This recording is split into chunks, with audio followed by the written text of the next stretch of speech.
Ce piège a vocation de n'attirer que les femelles moustiques parce qu'elles vont chercher à venir poser leurs œufs à l'intérieur. Sur la commune de Lima, 720 pièges de ce type ont été installés chez des particuliers. Pascal Girin donne l'exemple, l'adjoint au maire se doit de faire la chasse aux moustiques tigres.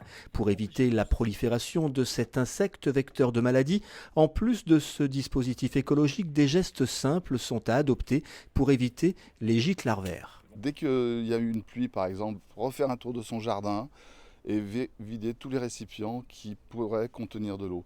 Du plus petit récipient qui peut être la taille presque d'un dé à coudre, jusqu'à des seaux un peu plus grands.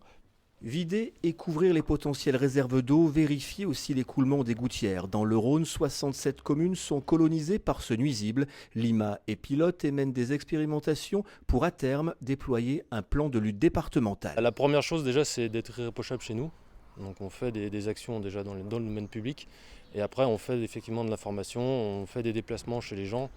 Les pièges qu'on a fournis l'année dernière en fait, nous ont aussi permis de prendre contact avec des gens qui avaient des soucis chez eux, de pouvoir rentrer chez eux et de leur offrir un diagnostic. Le département du Rhône s'appuie d'abord sur son réseau des communes et puis ensuite établir un plan de communication de manière à ce que chaque citoyen sache exactement quel geste il doit faire parce qu'un moustique tigre généralement tourne autour d'à peu près 100 mètres du point où il est né. S'il y a des moustiques autour de chez soi, c'est qu'il est né à cet endroit-là. Donc il faut supprimer l'endroit de la ponte. La période d'activité du moustique tigre s'étend d'avril à octobre. À chacun d'adopter les bons gestes pour l'éradiquer.